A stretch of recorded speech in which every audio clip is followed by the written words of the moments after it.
we have seen in the digital industry through the present day. But this will not be enough. Stabilizing the global climate at a level that will not generate unmanageable risks will also require that we halt the destruction of nature.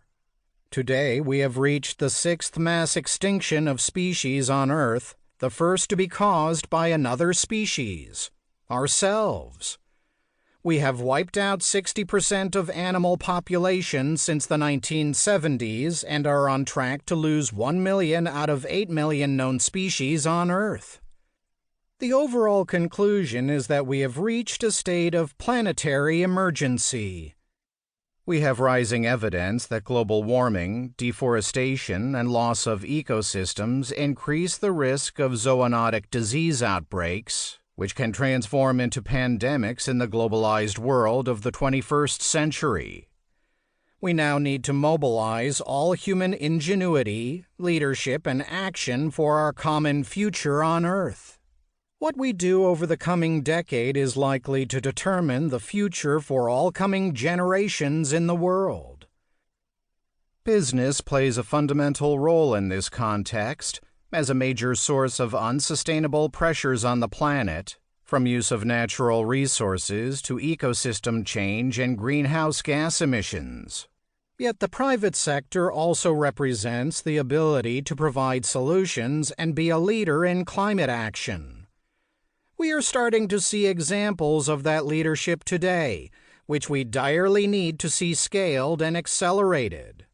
My personal conclusion is that business, across a wide range of sectors from food to energy and transport, injected pivotal support that provided the political leadership a significant portion of the confidence and courage to take the Paris climate negotiations in 2015 all the way to a successful global accord. Business has continued to play a very important and constructive role on climate action.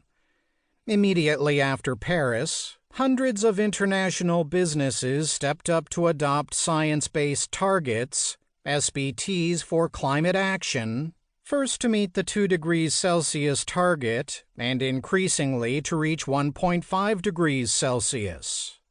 Right now, business is rallying to move from climate to planetary boundaries by engaging in the science-based targets, SBTs, for Earth Initiative under the Global Commons Alliance, initiated by the Global Environment Facility, GEF, together with science, Future Earth, and business. We mean business. All this is really important. Even more fundamental, though, is the narrative framing of this action. The fact that climate action is increasingly moving from an environmental agenda to becoming a part of core business.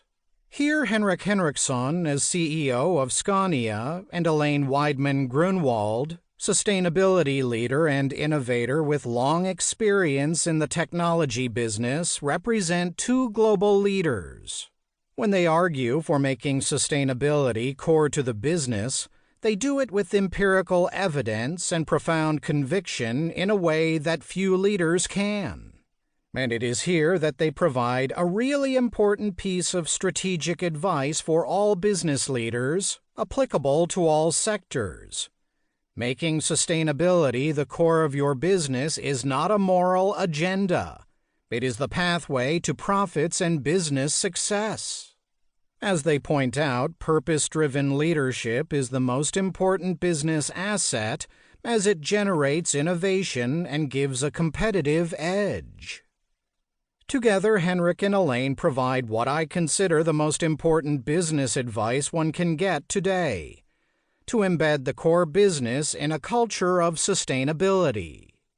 They do so by representing 2 of the most important sectors in the transformation to sustainable development, namely decarbonizing the transport sector and making digitalization work for sustainability.